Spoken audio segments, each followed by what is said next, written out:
Assalamualaikum warahmatullahi wabarakatuh. Alhamdulillah nahmaduhu wa nasta'inuhu wa nastaghfiruh wa na'udzu billahi min syururi anfusina wa sayyiati a'malina. May yahdihillahu fala mudilla lahu wa may yudlilhu fala hadiya lahu.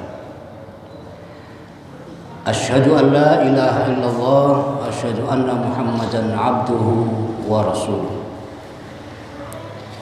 Qala Allah Ta'ala fi kitabil karim, a'udzu billahi minasyaitonir rajim. Ya ayyuhalladzina amanu taqullaha haqqa tuqatih wa la tamutunna illa wa antum muslimun. Alhamdulillah,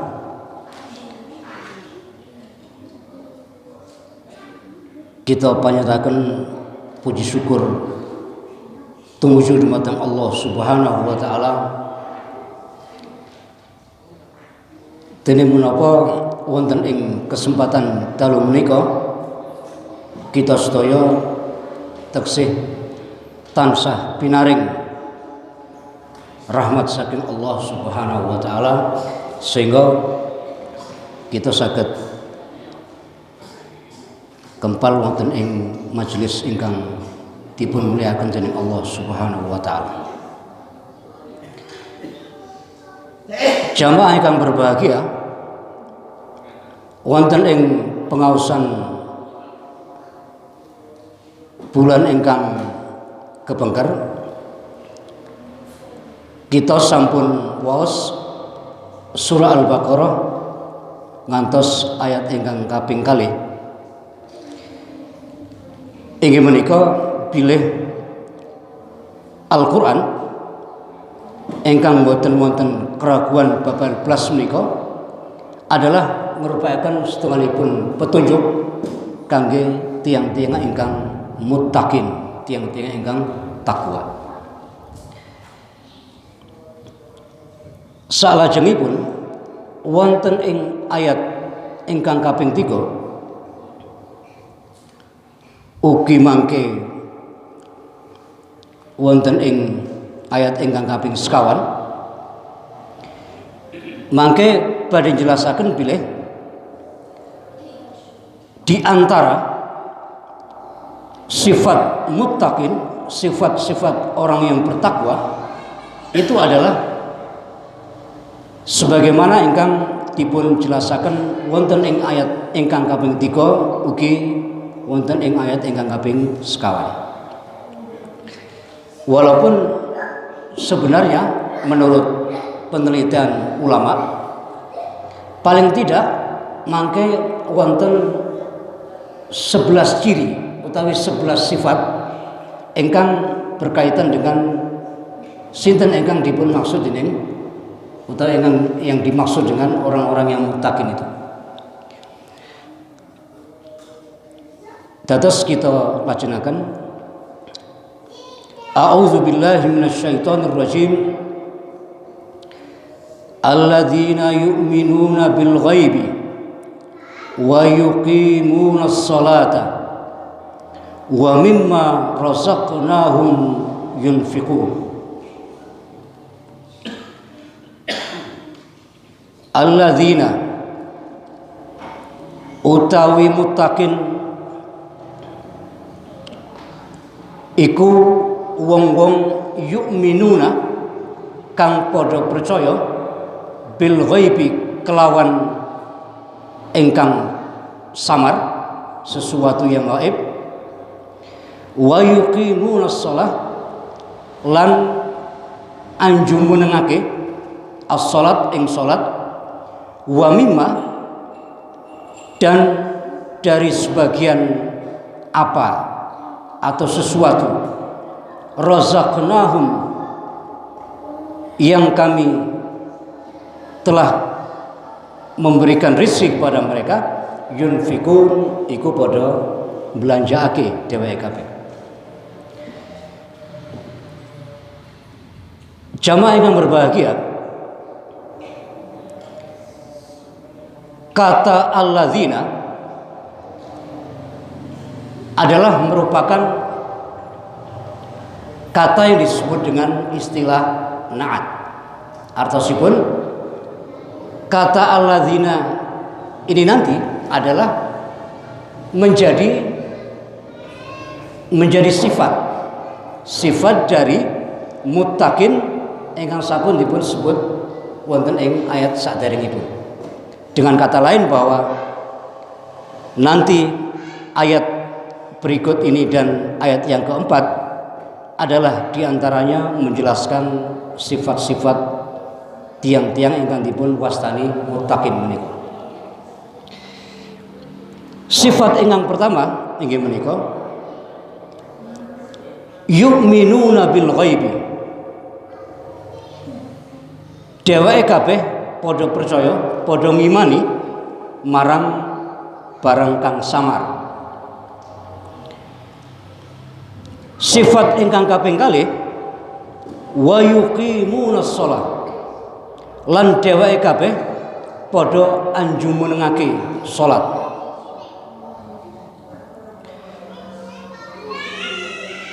Sifat ingkang kaping 3 wa mimma razaqnahum yunfikun. Lan setengah saking apa ingkang sampun ingsun rezekikaken marang dheweke kabeh iku padha mblanjakake, padha menginfakkan. Jamaah ingkang berbahagia, wonten ing tafsir menika dipun jelasaken inggih menika wa humul ladzina yusaddiquna bil ghaibi. Lan dheweke kabeh itu alladzina wong-wong yusaddiquna kang padha benerake, padha percaya bil ghaibi kelawan sesuatu utawi barang ingkang gaib.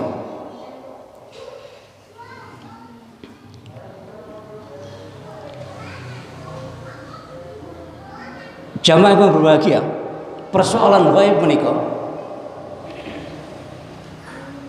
perlu kita mangke jelasaken lebih lanjut di luar menapa ingkang sampun dipun jelasaken wonten ing tafsir menika. Amargi persoalan gaib menika seringkali menjadikan umat itu salah dalam bersikap, sehingga sesuatu yang sebenarnya adalah merupakan gaib yang sifatnya mutlak kemudian difahami itu bisa dirasakan dan dilihat oleh seseorang, dan itu nanti sangat berkaitan dengan persoalan keyakinan dan amaliyah seseorang. Kita lanjutaken rumiyin. Barang ingkang gaib wau alladzi la tudriku hawasuhum wala uquluhum wahdaha. Allazi yang la tudriku tidak dapat mengetahuinya. Hawasuhum indra mereka, panca indra mereka, matanya, telinganya, dan indra yang lain. Wala uquluhum lan akal-akal dheweke kabeh wahda semata-mata. Dados maksudipun bilih perkara ingkang gaib menika boten saged dipun tangkap utawi dipun mangertosi kalian menapa yang disebut dengan hawas indra, apakah itu penglihatan atau itu pendengaran dan indra-indra yang lain. Wala uquluhum wahda, dan semata-mata akal juga tidak dapat menjangkau apa yang dimaksud atau apa yang disebut dengan persoalan gaib itu, kecuali ketika ada penjelasan dari agama. Misalipun engkang paling populer terkait utawi kegandengan masalah ghaib menika, inggih menika kegandengan masalah bangsa jin misalipun. Sebagian kalangan kaum muslimin beranggapan bahwa wonten tiang-tiang tertentu ingkang saged ningali napa wicantenan kalian bangsa jin menika. Padahal bangsa jin menika kita sedaya semerap, jin itu adalah termasuk bangsa ingkang diwastani ghaib. Jadi berarti ketika kemudian tidak ada keterangan dari agama yang menjelaskan bahwa kita sedaya saged ningali utawi saged berhubungan kalian bangsa jin, maka tentu saja kita semua tidak seyogyanya kemudian meyakini bahwa kula lan panjenengan sedaya saged ningali utawi saged berhubungan kelayan bangsa jin menika.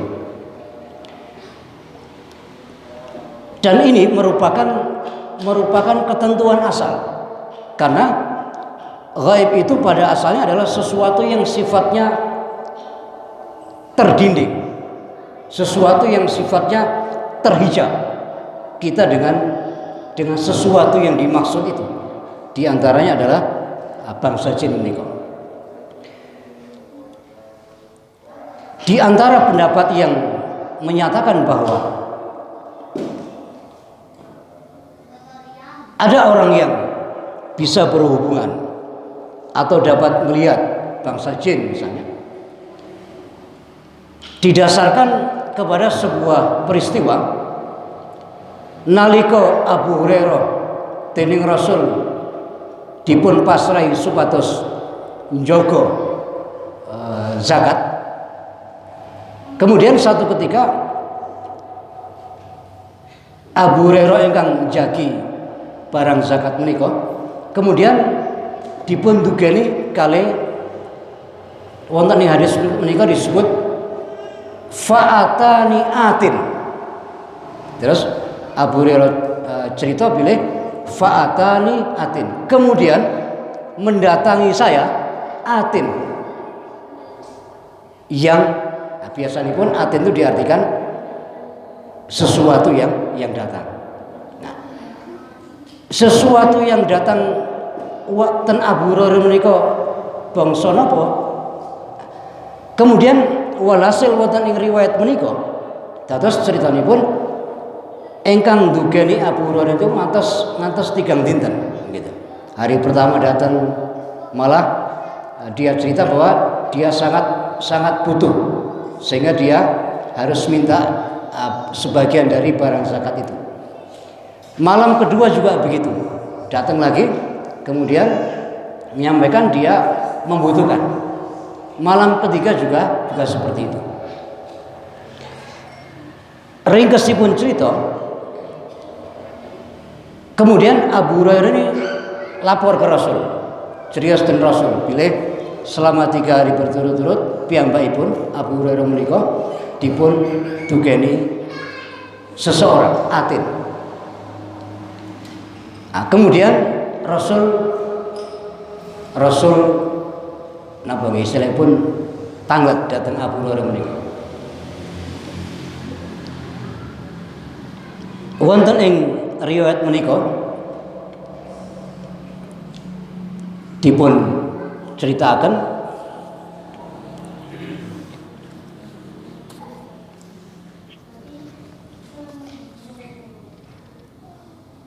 ta'lamu man tukhatibu munzu salasi layalin. Terusipun Rasul, ta'lamu apa to weruh kowe man tukhatibu sapa sing tukhatib berbicara utawi ngomong-ngomong. mundu salasi layalin, selama 3 hari itu atau selama 3 malam itu, karena peristiwanya malam berbeda. Ya Abu Hurairah, wahai Abu Hurairah, apa kowe sapa iku gitu. Qala, lajeng Abu Hurairah jawab, la, tidak, boten Rasul, boten sembarang. Qala, kemudian Rasul menyatakan, zaka syaiton, itu adalah syaitan.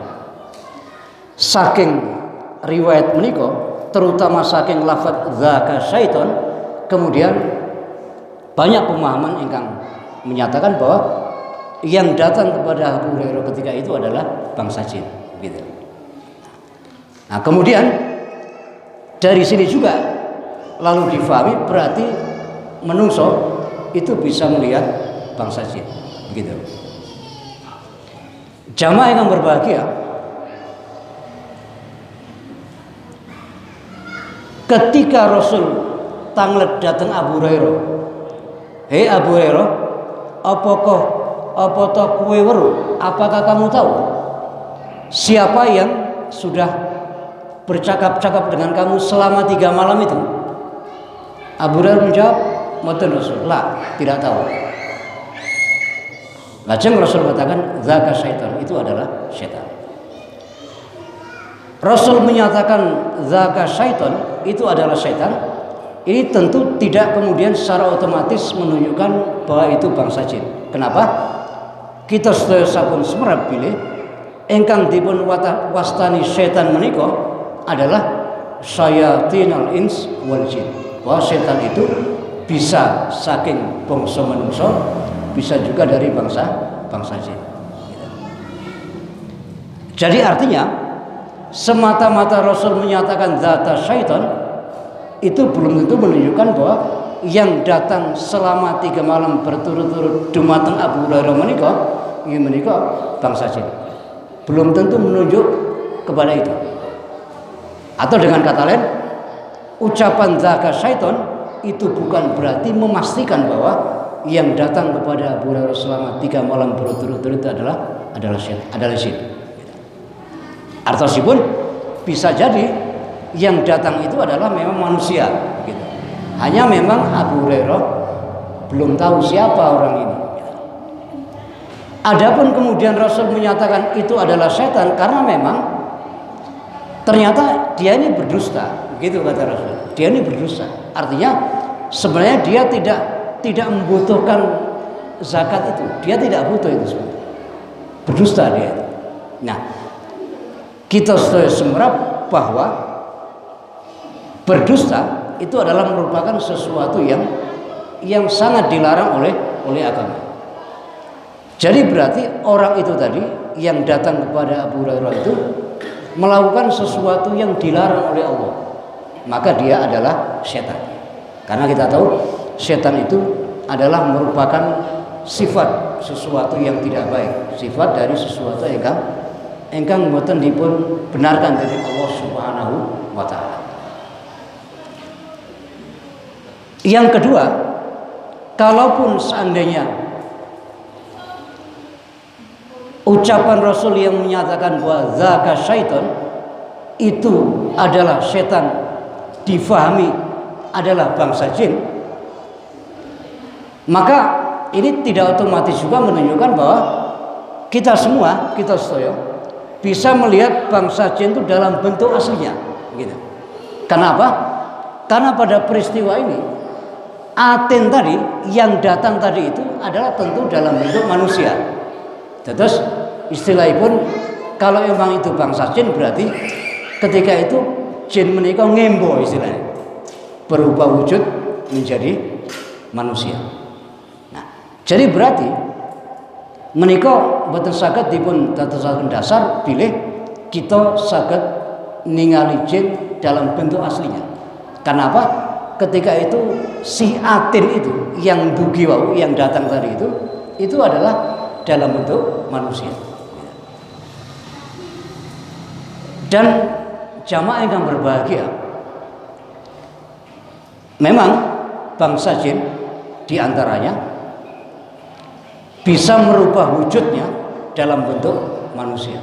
Nah, perubahan bangsa jin menjadi manusia dalam bentuk manusia ini tentu tidak setiap saat. Kenapa?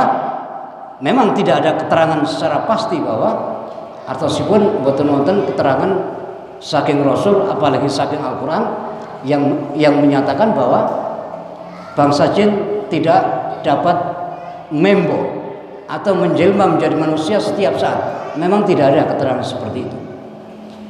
Tetapi kalau seandainya bangsa jin itu bisa menjelma setiap waktu, maka nanti tentu kita akan selalu ragu. Ngapunten,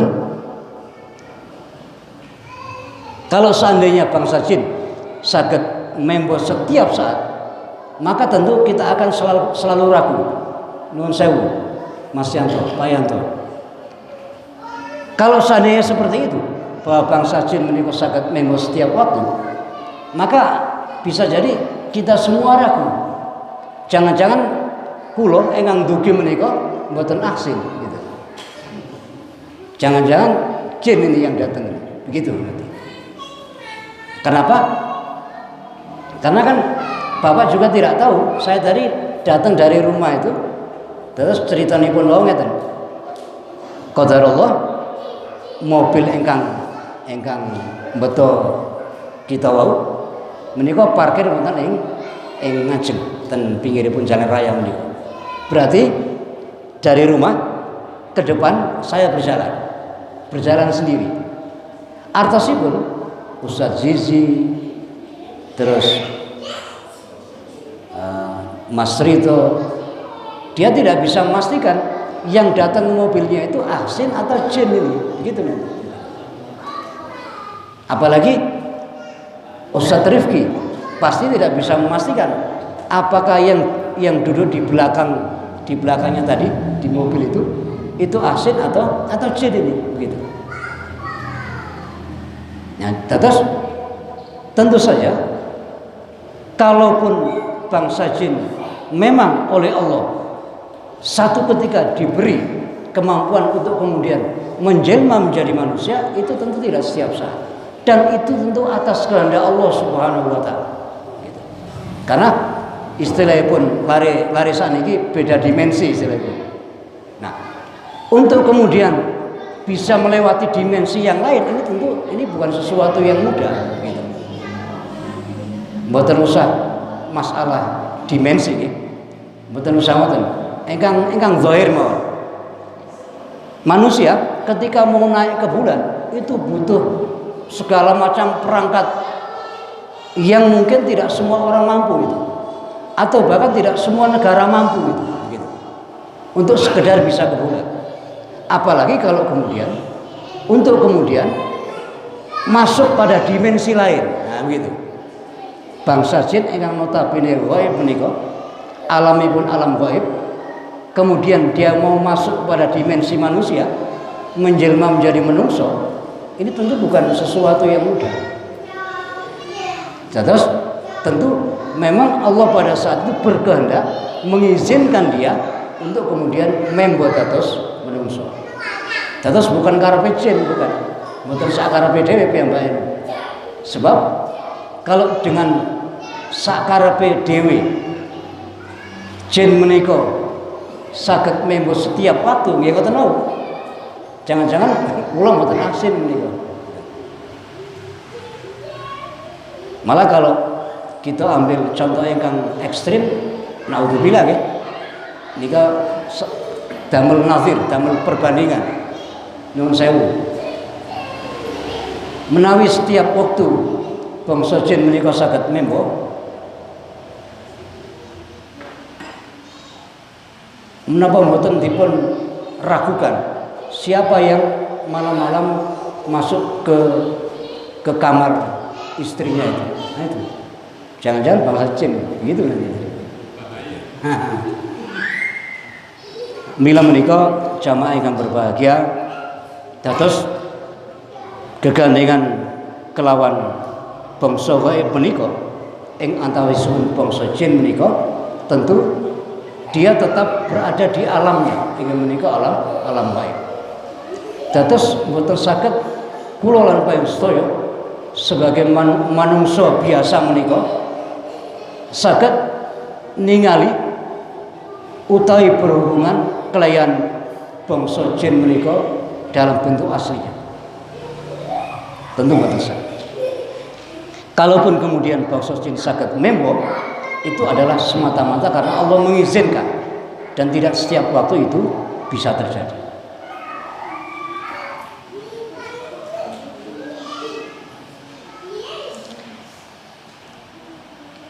Kita lajengaken malih wawasan kita. Li'annahu la yu'rafu illa biwahyillahi ila rusulihi. Nah ini, karena sesungguhnya la yu'rafu, ora bisa diweruhi, tidak bisa diketahui, illa kejaba biwahyillahi, krana wahyune Allah Subhanahu wa taala, ila rusuli, maling rasul-rasuli.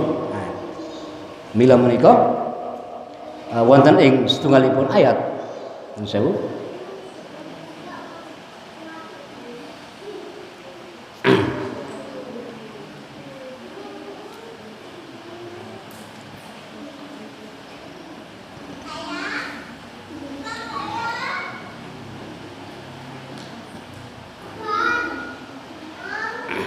ya betul.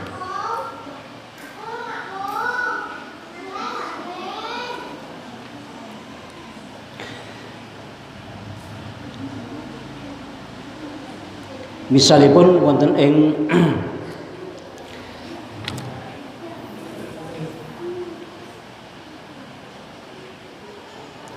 ing surah Jin ya, ayat ingkang nomor 26-27 ya. Jelas niku.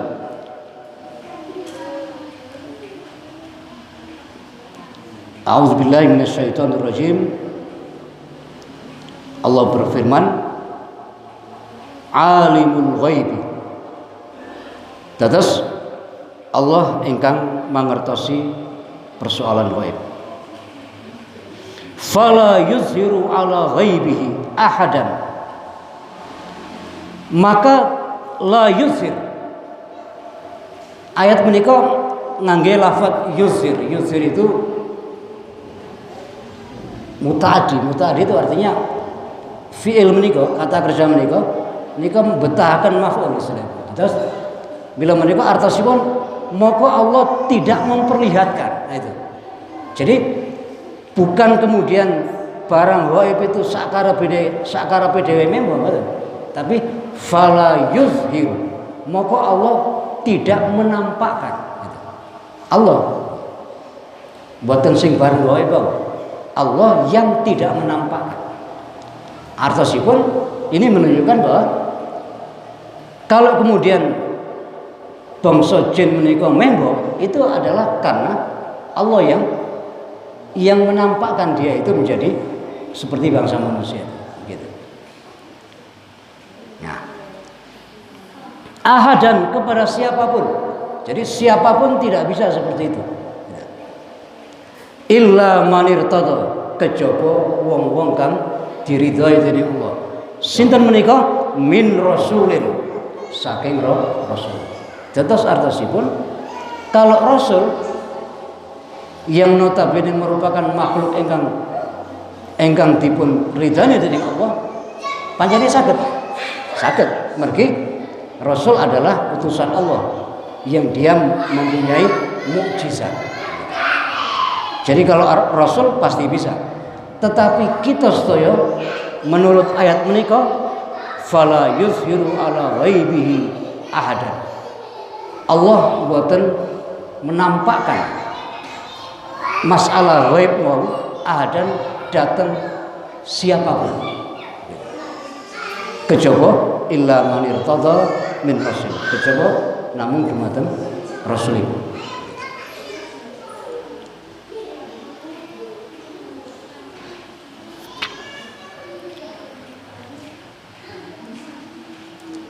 Kita lajengaken mislul imani bil malaikati, kaya dene ngimani bil malaikati kelawan bangsa malaikat.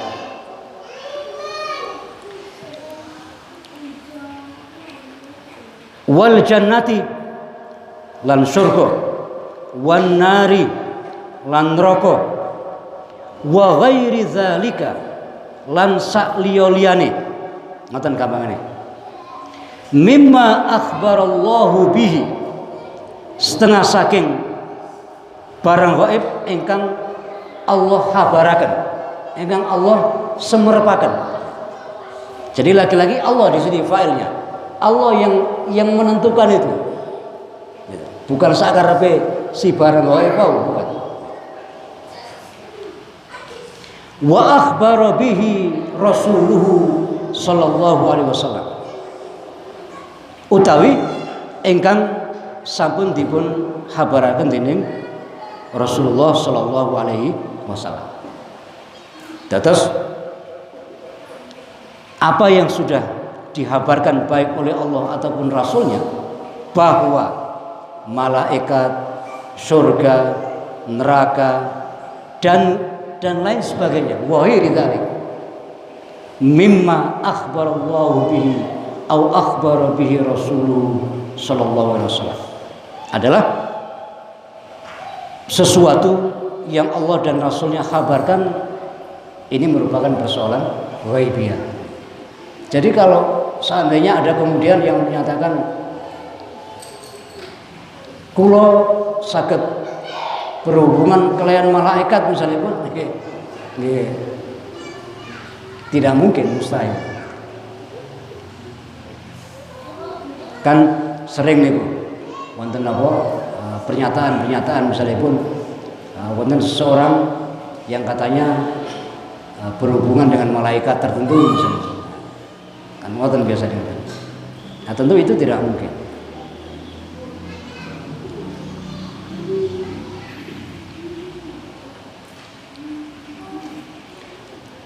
Wal imanu lan iman iku kalimatun jami'atun lil iqrari billahi, adalah sebuah kata yang kata itu mencakup pengakuan kepada Allah. Artosipun iman itu berarti mengakui bilih Allah Subhanahu wa taala itu adalah Allah ilah. Makanya syahadat itu adalah asyhadu alla ilaha illallah. Terus maksudipun iman itu diantaranya adalah suatu kata yang menunjuk pada pengakuan bahwa Allah Subhanahu wa taala itu adalah ilah.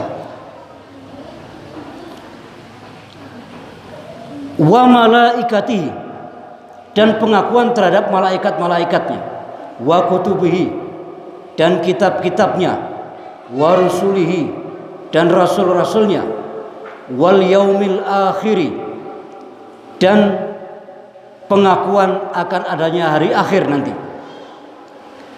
wal qadari khairihi wa syarrihi, dan juga pengakuan terhadap takdir khair dan takdir yang syar. Takdir Allah yang sifatnya sae utawi takdir Allah ingkang sifatipun awon.